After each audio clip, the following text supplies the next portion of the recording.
अस्सलाम वालेकुम viewers, Gohar TV में खुश आमदीद। व्यूवर्स, ब्रेकिंग न्यूज़ ये है कि इसराइल ने ईरान पर हमला कर दिया। उनका मौक़िफ़ बड़ा वाज़ेह है कि हमने ईरान की जौहरी तनसीबात जो हैं वो तबाह कर दी हैं। इससे पहले ईरान ने बयान दिया था कि हमने इसराइल की जो है एटमी तनसीबात उनकी हमने वो तफ़सीलात हासिल कर ली हैं। उसके बाद एक बात कन्फर्म थी कि लाज़मी इसराइल जो है वो इस बयान का बदला लेने के लिए हमला करेगा और आखिरकार वही हुआ।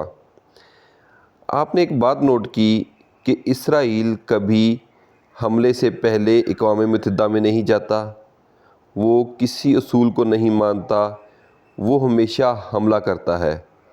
एक किरदार इंग्लिश मूवीज़ का, हॉलीवुड मूवीज़ का बड़ा मशहूर हुआ है, जोकर का एक बड़ा बहुत मशहूर किरदार है। उसमें वो एक डायलॉग बोलता है जोकर पुलिस वालों को कि तुम लोग जो है वो प्लानिंग करते हो, मैं अमल करता हूँ। इस बात पर गौर करें कि मैं इसलिए कामयाब रहता हूँ कि मैं अमल करता हूँ और तुम लोग सिर्फ़ प्लानिंग करते रह जाते हो। और इसराइल भी यही करता है, इसराइल अमल करता है, एक्शन करता है। इससे पहले आपने देखा कि 1967 में अरब ममालिक ने मिलकर हमला करने की कोशिश की इसराइल पर। उन्होंने एक जगह पर शाम में अपने जहाज़ खड़े किए और वहाँ पे प्लानिंग करने लग गए, लेकिन क्या हुआ कि उसी रात जो है वो इसराइल ने उनके तमाम के तमाम हमला करके जहाज़ तबाह कर दिए। और इसका उन्होंने उसूल कहाँ से सीखा कि हमला करो फ़ौरन, जंग लड़ो, इसी में कामयाबी है। इसका एक यहूदी फ़िलासफ़र ने बताया कि हमने हज़ूर सल्लल्लाहु अलैहि वसल्लम की वसाल की कहानी पढ़ी। जब हज़ूर सल्लल्लाहु अलैहि वसल्लम का विसाल हुआ तो हमने पढ़ा कि उनकी ज़रा बख्तर बेचकर उनके कफ़न का इंतज़ाम किया गया और उनके पास उस वक्त 9 तलवारें थीं। हालांकि हज़ूर सल्लल्लाहु अलैहि वसल्लम दुनिया जहान की दौलत इकट्ठी कर सकते थे, लेकिन वो दौलत की नहीं, उनके पास हथियार था। और उसी हथियार की बुनियाद पर, ये नहीं कि इस्लाम हथियार की बुनियाद पर फैला, लेकिन अपना दिफा और जहाँ कोई जुल्म व ज़्यादती देखते वहाँ पर अपनी तलवारों का इस्तेमाल करते, और यही उनका बेहतरीन हिकमत अमली थी जिससे इस्लाम को अरूज मिला। और वो यहूदी फ़िलासफ़र बताता कि यही उसूल हमने अपनाया, हमने किसी और चीज़ के पीछे नहीं भागे।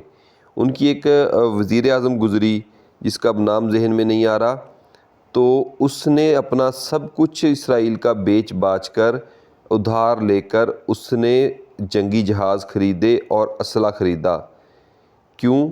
ताकि इसी की बुनियाद पर हम लोगों ने आगे तरक्की करनी है, हम लोगों ने दूसरी कौमों को काबू रखना है और हमने तरक्की करनी है, और यही हुआ। अमेरिका देख लें, अमेरिका हर वक्त हालत जंग में रहता है और तरक्की भी कर रहा है। तो मुसलमानों को ही क्यों, मुसलमानों के जिनको हुक्म है जिहाद का, कुरान पाक में मुतअद्दिद बार हुक्म दिया गया है, वो कभी अक़वाम मुत्तहिदा में भागते हैं, कभी किसी के पास जाते हैं कि जी ये हो गया, वो हो गया, ये रोना रोते रहते हैं, जबकि दूसरी कौमें जो है अपना काम करती हैं। अभी हाल ही में जो है इंडिया ने पाकिस्तान पर हमला किया, लेकिन इंडिया किसी अक़वाम मुत्तहिदा में नहीं गया। हाँ, जब उन पर वापसी हमला हुआ और उनके जहाज़ तबाह, उनका मतलब एक किस्म का उन्होंने शिकस्त खानी शुरू कर दी, तब वो हिकमत अमली अपनाते हुए अक़वाम मुत्तहिदा में गए, अमेरिका के पास गए कि हमारी जंग बंद करवा दो। तो व्यूवर्स, अगर मुसलमानों को तरक्की करनी है, मुसलमानों को अपना खोया हुआ वक़ार हासिल करना है, तो मुसलमानों को वापस जिहाद की तरफ आना पड़ेगा। ये ऐशो इशरत की ज़िंदगी छोड़नी पड़ेगी। अगर वीडियो अच्छी लगी हुई तो लाइक कीजिएगा, सब्सक्राइब कीजिएगा और कमेंट ज़रूर कीजिएगा। अल्लाह हाफ़िज़।